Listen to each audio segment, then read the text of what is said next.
NBA에서 자동차 오른쪽에 타는 학원을 분명하고 저는 기술이라서 머리라서 빨리 안 가고 먼저 안 들어가다가 거기 다양한 맛이 나 이제 그 사진을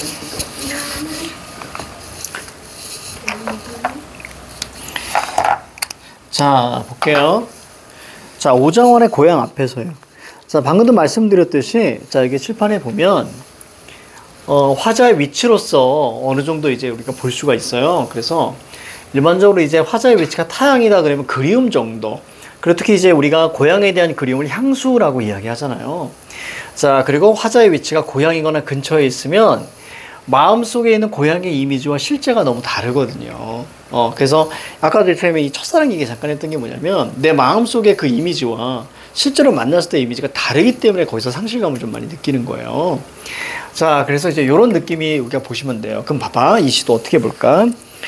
자, 흘리 풀리는 냄새, 강바람은 산짐승의 우는 소리를 불러서 다 녹지 않은 얼음장이 눈에 들어와야 돼. 그치? 차갑다 이미지 보이지? 그치? 기본적으로 상황은 자, 어떤 차갑다, 어둡다, 거세다. 이거 이미지가 보통 많이 시작할 수밖에 없어요. 고향을 그리워한다는 것 자체는 자기가 지향하는 그 고향을 떠나왔기 때문에 부정적 상황부터 시작한다고 생각하셔야 돼요. 자, 그래서 울멍울멍 이런 거 어떻게 하라 그랬어요? V표치라 그랬지, 그치?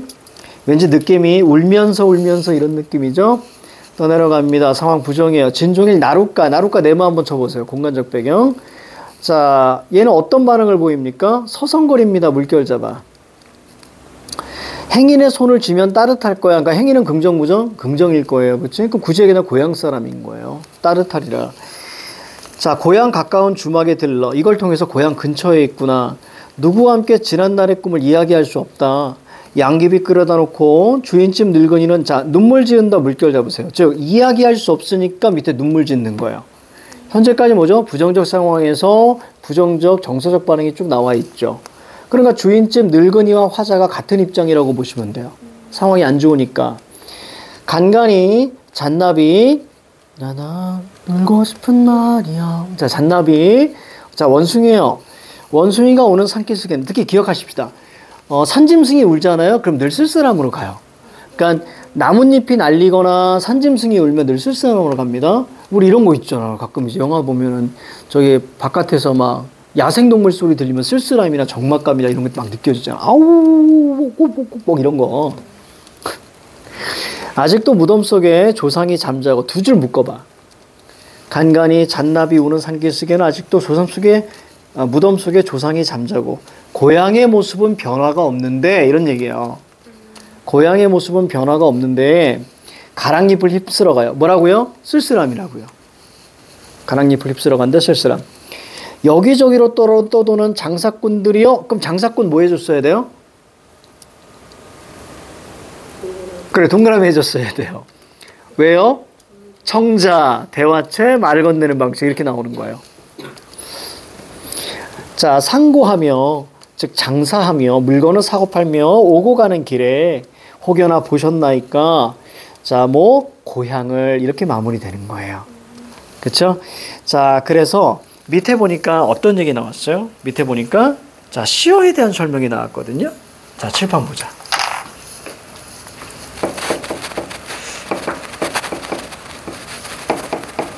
자, 시어 문제는요. 우선 자, 텍스트에서 자, 맥락을 살펴보는 거예요. 여기 시어가 있고요. 자, 그럼 수식어구와 자, 그 다음에 서술부.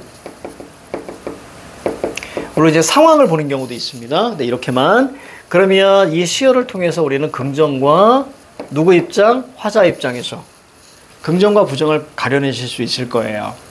자, 그리고 나서 자, 여기에 뭐가 있냐면 이제 선지. 선지에서도 긍정과 부정을 가려낼 수 있겠죠? 이 둘의 대응성을 살펴보시는 거예요.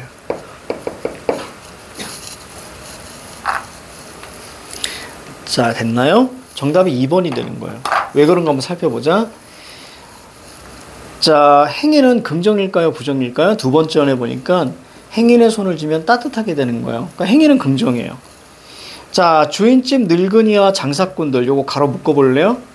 이 사람들은 고향이 없는 사람들이에요. 그죠? 그래서 특히 주인집 늙은이는 눈물을 흘리는 사람이에요. 그럼 여기에 시적 화자가 처해 있는 상황, 긍정이에요, 부정이에요? 부정이잖아요. 그렇다면 자, 거기 우리가 선지에서 시적 화자가 처해 있는 상황, 이것은 부정을 이야기하고 있어요. 그런데 행위는 긍정이잖아요. 적절하지 않은 걸 묻는 거죠. 정답은 2번. 이렇게 푸는 거예요. 그러니까 시의 전체적인 의미를 내가 내 걸로 다 만들기 어려워요. 그렇기 때문에 요 정도 수준의 정도로 나온다라고 보시면 될 것 같아요. 자, 오른쪽에 혹시 이용하게 낡은 집이 있나요? 낡은 집이 있어요. 자, 그리고 곽제구의 뱅크 추리 이렇게 두 가지 있거든요. 자, 시간 드릴게요. 이건 풀어봅니다. 자, 시작.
아이고.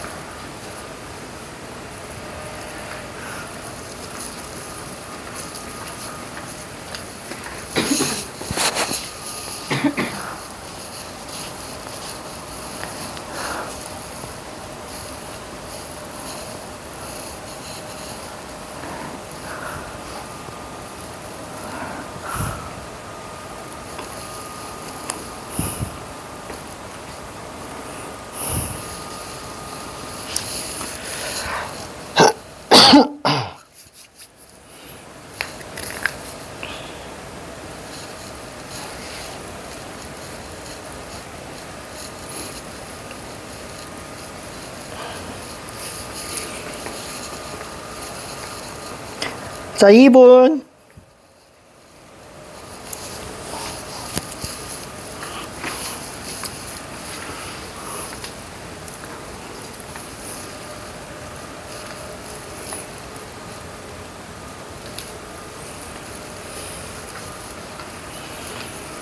나냐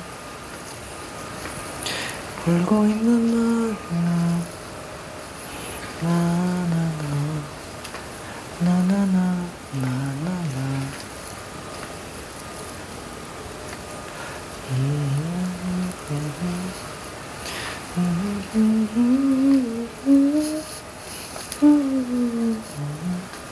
이 영상을 보고 있을 은혁이는 깜짝 놀라겠네요. 이 양반 노래 안 해? 막 자, 칠판 봐요. 자, 적으세요. 설명해 줄게.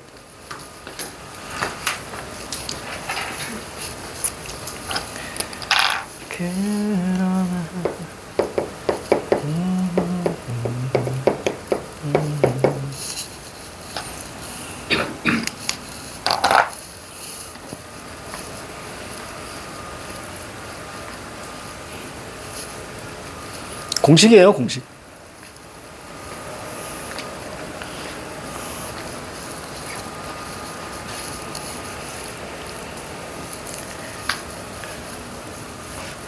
아, 1월에는 또 얼마나 추울까?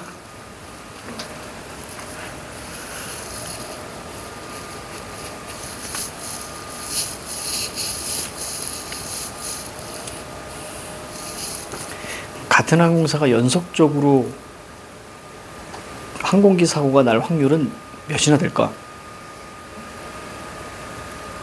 그것도 한 달 사이. 거의 없지 않을까? 그래서 제주항공 타고 갑니다. 철저한 준비를 하지 않을까? 유니버셜 스튜디오 가야 돼! 곤이는 벌써 설레고 있어요. 벌써 얘가 선언했어요. 아빠, 나는 마법 지팡이도 살 거고, 이게 뭐라고 하지 이거? 띠깅 이것도 살 거고,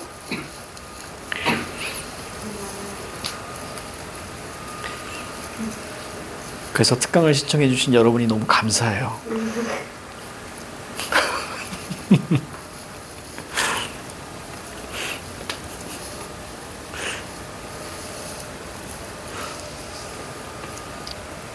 자, 글씨 이상한 거 있어? 황량함. 이거 물어볼 것 같아서 너희들. 황량함, 꽃. 이제 꽃이니까 생명력이겠지, 그지?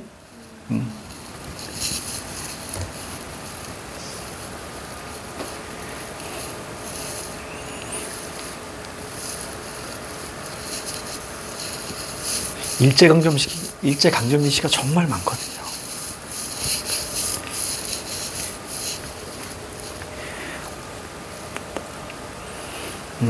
여담이지만 여러분이 수능 볼 때는 일제강점기 시가 나올 확률이 꽤 많습니다. 특히 지식인의 입장의 시가 나올 확률이 높아요. 쌤은 그냥 내 촉이야, 촉.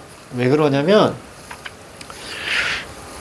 이번 정권 미안합니다. 앞서 정권 얘기해서 이번 정권이 들어서서 홍범도에 대한 논란이 있었잖아요. 홍범도 장군, 그지? 그래서 김좌진 장군도 언급을 안 했어요. 나라에서.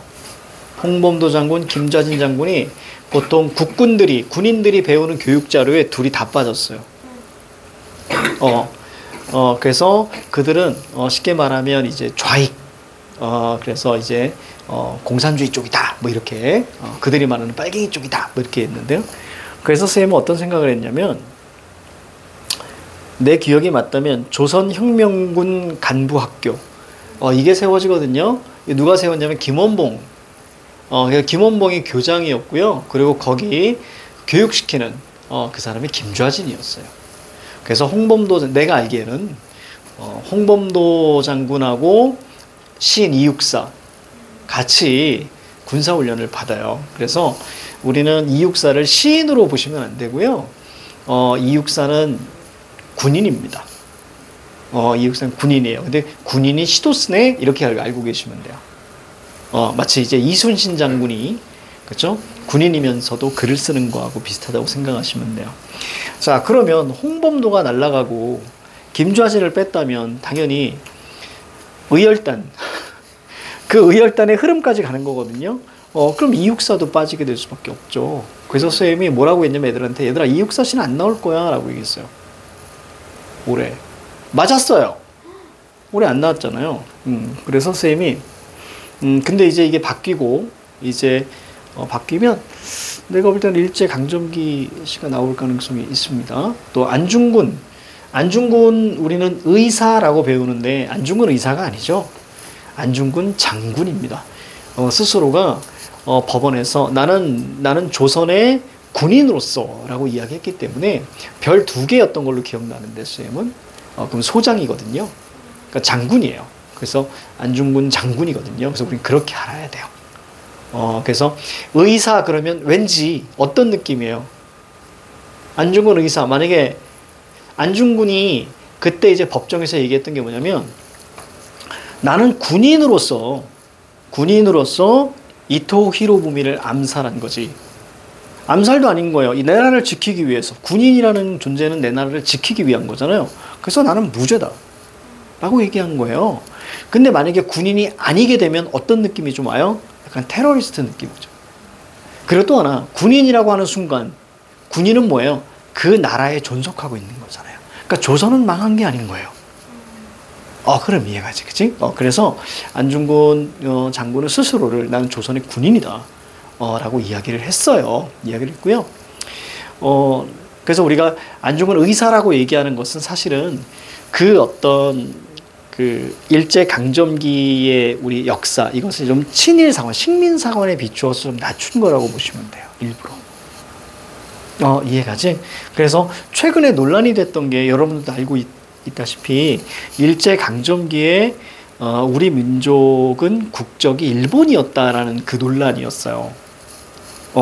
그게 엄청 논란이었죠. 근데 사람들은 단순히 그렇게만 알고 있어요. 그게 논란이구나. 그게 아니라 그게 어디까지 갈 거인지를 생각해 보시면 알아요.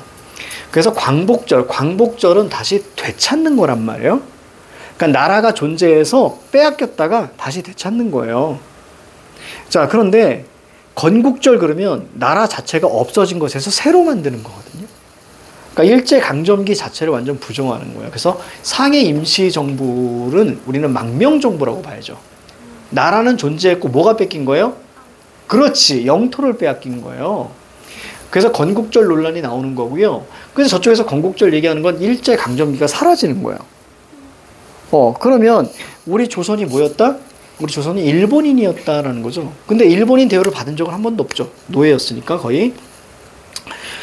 이게 어디까지가? 잘 봐. 그러면 우리가 그때 국적이 일본이었다고 치자. 저들의 주장대로. 그러면 독도는 누구 땅이에요? 그러면 그때 일본 땅인 거예요. 어디까지 가 있는 거예요? 독도까지 가는 거예요. 그럼 이해가죠? 그렇게 되는 거죠. 너무 말 같지도 않은 얘기죠. 그러면 미군 정이 들어왔잖아요. 해방군. 그럼 그때 우리는 국적은 미국이었냐? 아니잖아요. 그 너무 웃긴 건 또 저렇게 친일의 입장에 대해서 막 얘기하는 사람들이 뭐 이승만을 되게 미화하잖아요. 그래서 이승만을 정신적 스승으로 잡고요. 근데 이승만은 반일이었어요. 앞뒤가 없어요. 그래서 저쪽은 친일을 하면서 그러니까 이런 것들이 앞뒤가 없어서 역사적 논란 관련 지어서 나와서 좀 설명을 드렸어요. 자, 그렇습니다. 자, 부조리한 시대 연실. 자, 일제. 특히 이용학이 선생님이 모든 사람을 얘기해 주진 않아요.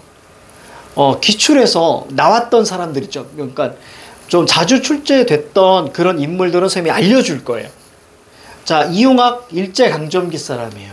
알겠지? 이용학 또 그리움의 대표적인 시인입니다. 자, 이용학. 자, 이제 칠판 봐요. 얘 설명해 줄 거예요.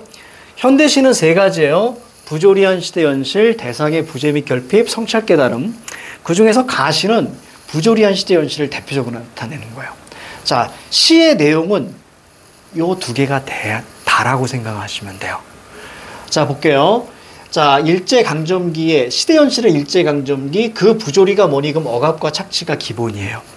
그럼 당연히 부조리한 시대연실을 구체적으로 표현해야 될 거 아니에요. 그래서 차갑다 이미지, 어둡다 이미지, 거세다 이미지가 시의 앞부분에 포진을 하고, 그리고 나서 소시민의 화자와 지식인의 화자가 달라져요. 소시민의 화자를 바로 볼 수 있는 것이 아니라 이러한 내용이 나오면 이거는 소시민 화자입니다. 알겠지? 근데 쉽게 갈게요. 이러한 내용이 없어요. 그럼 지식인 화자예요.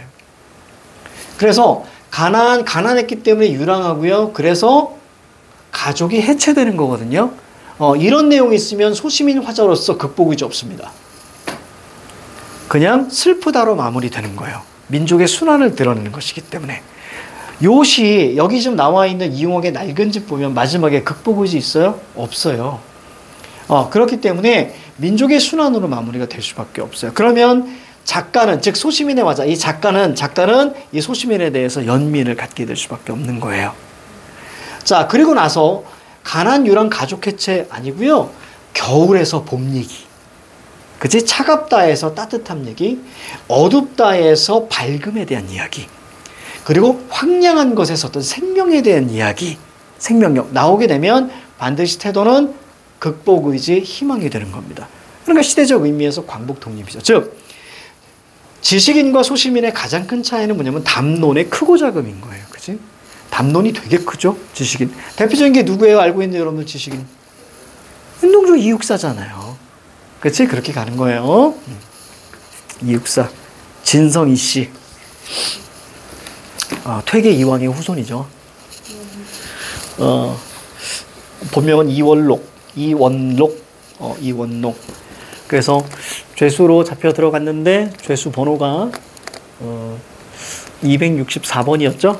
그래서 거긴 죄수 번호를 따서 육사 이렇게 지었다고 하기도 하고, 또 그 육사에 한자를 넣어서 역사를 찢다. 육사, 역사를 찢다. 뭐 이런 뜻도 있고요. 여러 가지. 1904년에 태어나서 44년에 돌아가셨어요. 결국 광복을 못 봤어요. 너무 슬프지 않아요? 그리고 이육사가 가장 사랑했던 사람이 김원봉입니다. 우리 잘 몰라요. 우리 김원봉 잘 몰라요. 근데 학교에서는 막 역사 선생님이 많이 말씀하시는 것 같다고 얘기하시더라고. 아직 그랬어? 근데 아직 독립유공자로 아직 안 됐을걸? 아직 안 됐을 거야. 월북했다는 이유 하나만으로. 우리가 하얼빈 하면서 빈으로 끝났기 때문에 현빈이 주인공인가요? 자, 바로 이제 안중근에 대한 이야기죠. 안중근 대단하죠. 조선 최고의 포수.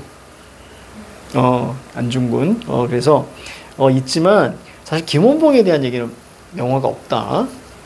오히려 중간중간에 이제 카메오로 잠깐 나오죠. 그래서 조승우가 김원봉으로 한번 나온 적이 있고요. 이병헌이 김원봉으로 한번 나온 적이 있는데, 그래서 김구보다도 훨씬 더 현상금이 높았던 조선 최고의 현상 수배봉 김원봉, 변장에 능했다고 하고요. 거의 이제 무장투쟁, 무장 독립투쟁을 중심으로 이렇게 펼쳤던, 그래서 뭐 폭탄 테러나 이런 거, 그러니까 이육사하고 김원봉하고 이렇게 엮여될 수밖에 없는 거예요. 그래서 우리는 김원봉이 월북했고, 김원봉의 중심이 됐던 조선혁명군인가? 그게 이제 인민군의 모태가 되었다라고 이야기를 하는데, 결국에 이제 선전 도구로 사용되다가 또 수청당하죠. 수청당하는데, 그렇게 보면 안 된다고 봐요, 나는 김원봉을. 우리나라 독립운동사에서 무장투쟁을 빼면요, 너무 초라해져요. 그럼 김좌진의 홍범돈이 다 사라지는 거예요, 사실은. 그리고 좌익도 아니에요, 김원봉은. 김원봉의 삶을 이렇게 보면, 김원봉은 이래요. 좌익, 우익이 중요하지 않다라고 했어요. 그냥 우리의 목적은 하나 아니니. 근데 거기에 좌익 사상을 가진, 즉 사회주의 사상을 가진 사람들이 들어와 있었기 때문에 그렇게 보는 거고요. 그들을 편하게 받아들였기 때문에 그런 거지. 김원봉 자체는 늘 그랬어요. 뭐 중국에서 뭐 백묘냐 흑묘냐 이게 중요한 게 아니라 그냥 어떻게? 그냥 좌익이면 어떻고 우익이면 어떠냐. 우리의 목표는 하나 아니니. 그래서 다 받아들였던 거예요. 근데 그것이 왜곡되어서 얘는 좌익 사상이야. 거기에 플러스 마지막 월북했잖아요. 그것이 합쳐지면서 이게 커진 거예요. 김원봉은 단 한 번도 스스로를 좌익사상이라고 얘기하죠.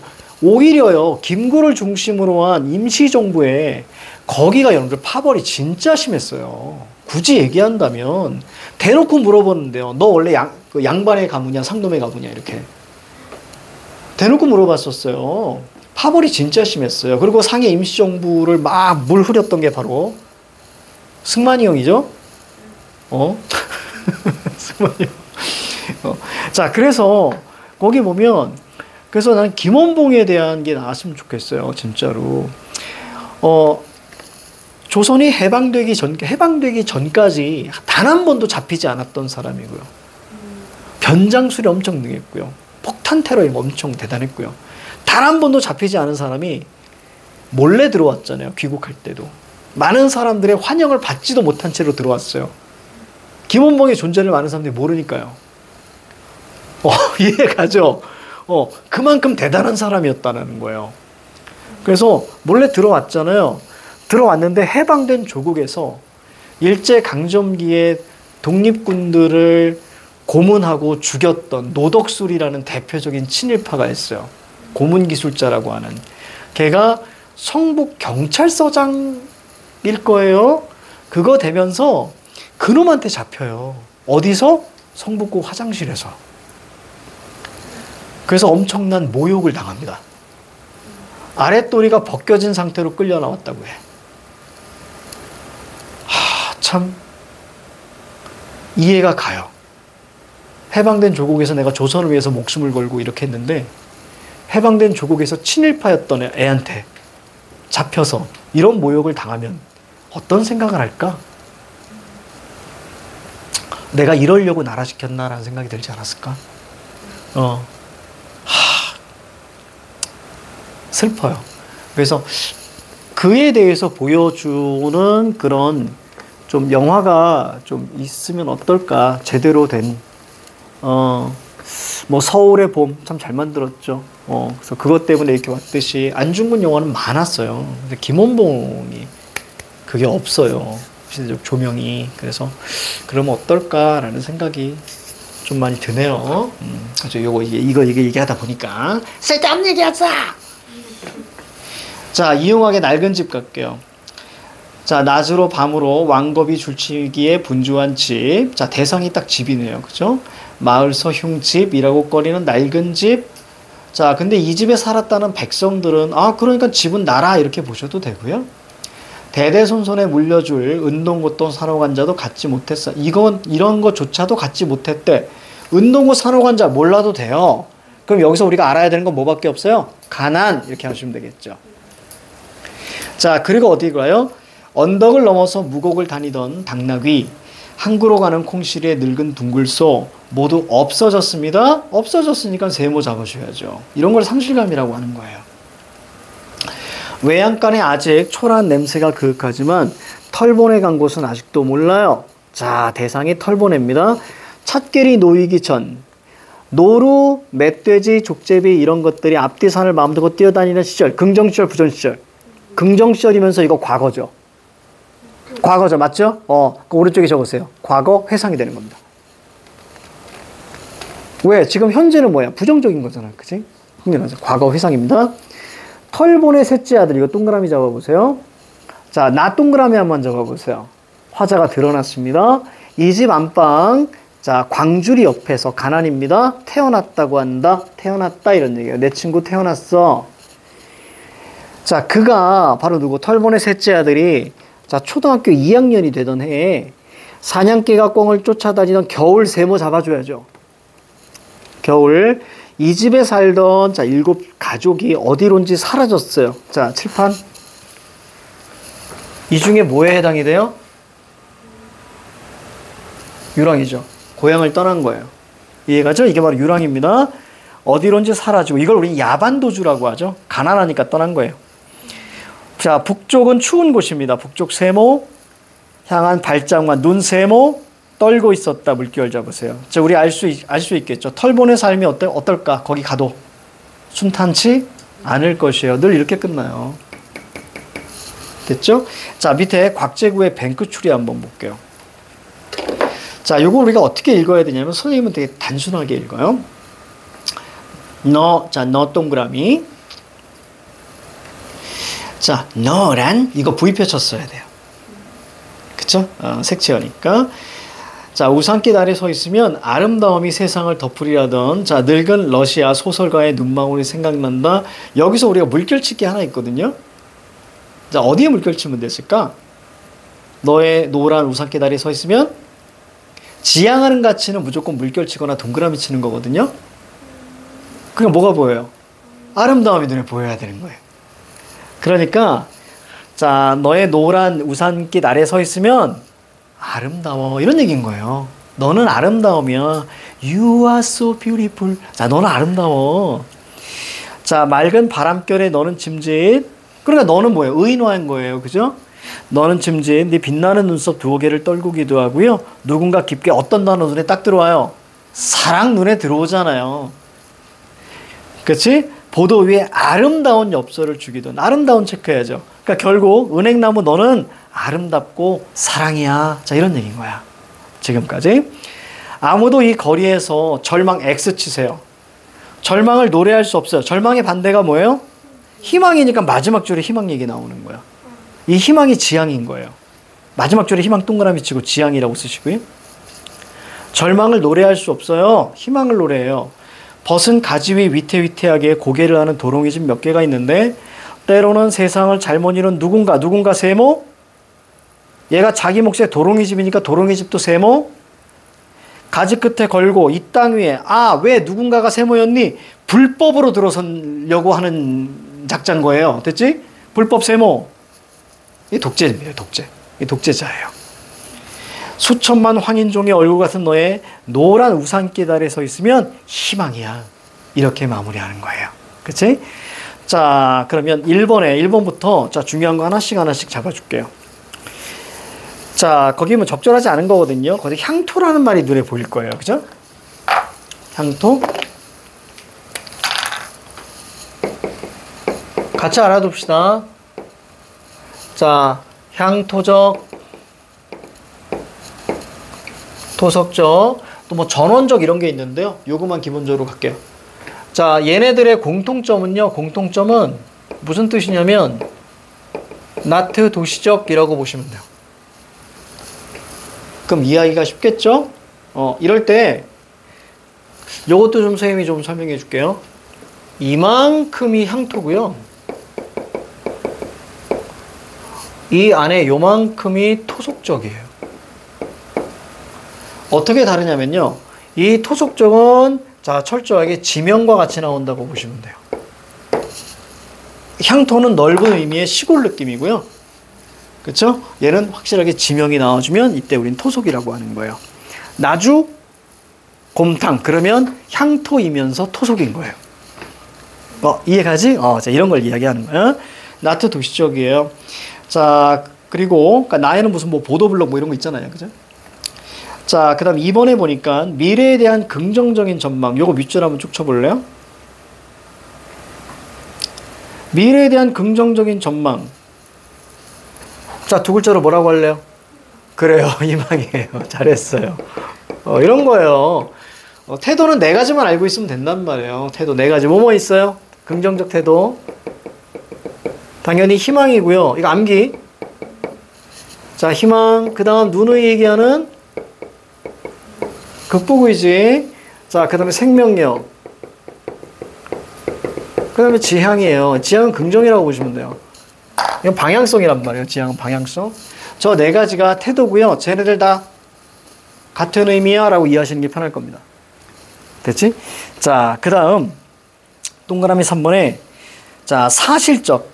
당시의 사회현실을 이렇게 물어봤잖아요.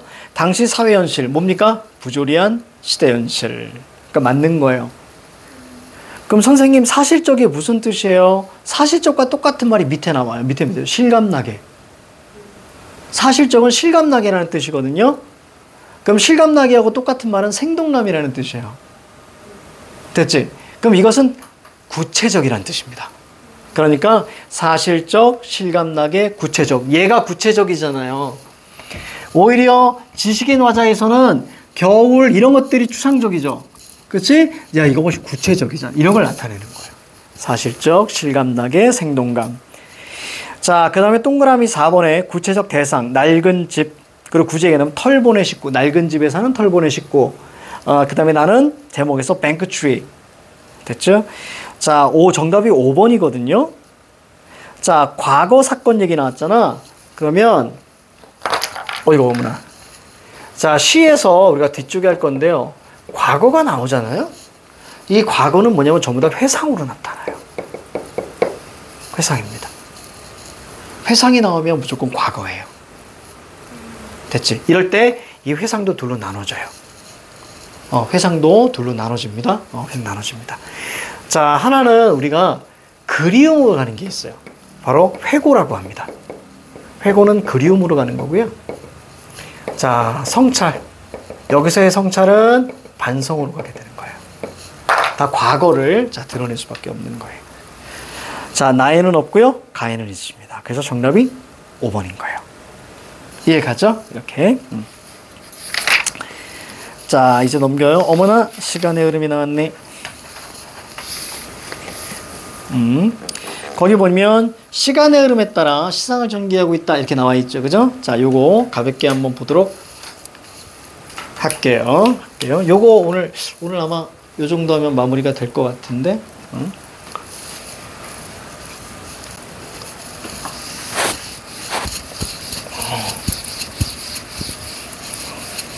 내가 목이 왜 아픈가 했더니 원래 거북목인데 키가 작으니까 이렇게 올려봐야 되잖아. 키가 크면 이렇게 딱 이렇게 볼 텐데, 그지? 그리고 남자는요, 키가 자존감으로 가요.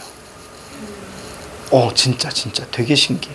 그래서 여러분들 키 작은 사람한테 키 얘기하면 나 같은 사람이야 아무렇지도 않지만 옛날에 나였으면 상처 많이 받았을 거예요. 그래서 키 작은 사람한테 얘가 키가 많이 컸으면 그런 얘기하면 절대 안 됩니다. 그러니까 아예 키라는 얘기를 키 작은 사람들한테 얘기하면 진짜 상처받아요. 본인이 더 잘 알거든요. 아니, 남자야. 여자는 키가 작으면 그래도 귀엽다라는 소리 듣잖아요. 그쵸? 근데 남자는 사람으로 안 봐요. 예전에 어느 여자가 예능에 나와가지고 키가 작으면 루저죠. 그 한마디에 난리가 났었습니다. 대한민국 전체가. 완전히 그 여자는 진짜 매장됐고요. 회사에서도 잘린 걸로 알고 있는데 완전히 매장됐고요. 그 사회 현상으로 해서 막 방송마다 어떻게 키 작은 사람이 루저일 수 있냐 막 서로 토론하고 난리였었어 막. 막 혐오 개념 나오면서 이게 엄청났거든요. 그래서 참 그래. 그래서 키가 작다라는 거는 특히 남자에게 있어서는 수컷성과 관련돼서 생각하는 거예요. 생각해 보세요.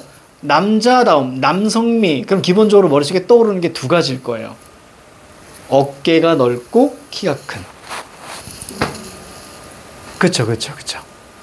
그러니까 스스로가 나는 수컷성, 즉 그 경쟁력이 떨어진다라고 생각하기 때문에 키 작은 남자들이 보통 좀 자존감이 많이 떨어져 있는 경우가 꽤 많아요. 되게 많아요. 되게 신기하지. 되게 많아요. 그래서 뭐 좀 그런 게 있어요. 그렇습니다. 선생님도 옛날에 그런 생각했던 것 같은데, 나도 아주 어렸을 때나 20살 때, 30살 때까지도 그런 생각했던 것 같은데, 지금은 그냥 아무런 생각이 없어요. 그러니까 만약 누군가가 뭐 키 어쩌고 얘기하면, 그러니까. 근데 난 늘 얘기하지 이렇게. 야, 내가 키까지 컸어봐. 지금은 이걸 내가 유머로 승화시키죠. 우리가 이제 유머의 가장 그 꼭대기는요, 자기를 비하하는 그게 가장 꼭대기거든요. 그러니까 누가 키 얘기하면, 야, 내가 키까지 컸어봐. 너 나 지금 이렇게 못 만났어. 라고 얘기를 하거든요. 그러니까 이런 자존감. 근데 이건 자존감이라기보다는 그냥 유머고요. 진짜 자존감은 뭐죠? 내 단점을 내가 알아야 돼요. 그럼에도 불구하고 어떻다가 자존감이에요. 나는 자신감 있고 나는 뭐가 있어. 이거는 그냥 자존심인 거고요. 자존감이라는 건 나는 키가 작아. 그럼에도 불구하고 나는 내가 좋아. 이게 자존감인 거야. 이게 자존감. 그래서 거기까지 가기에는 키 작은 남자가 참 오래 걸리는 것 같아. 아직 오래 걸리는 것 같아. 왠 줄 아니? 나조차도 그런 걸 겪었으니 나조차도 고니가 키가 컸으면 좋겠다는 생각을 해요. 이해가지?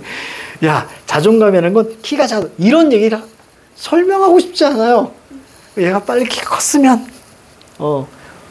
남자는 그래요. 170은 넘었으면 좋겠어요, 이 녀석이. 넘었으면 좋겠는데 넘지 않을까요? 아비가 163인데 쌤 키 되게 작거든요. 쌤 163이야. 진짜 작았어요. 근데 그럴 수밖에 없어요. 우리 아버지 키가 160이 안 되실걸요?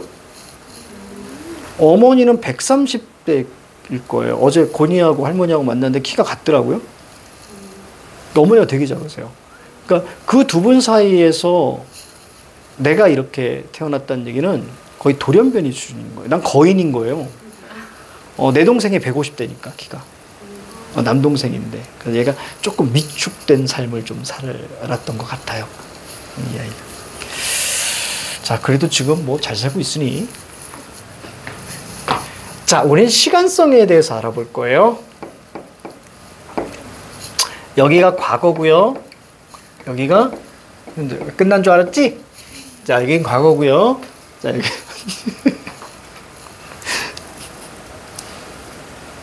자, 여기까지. 여기까지 깔끔하게 해줄게요. 여기까지 해줄게요. 깔끔하게. 해보니까 이거 한 6, 7분 정도 강의를 해야 될 것 같아서. 진도 많이 나갔죠, 우리. 쭉쭉쭉쭉 나왔어. 좋아.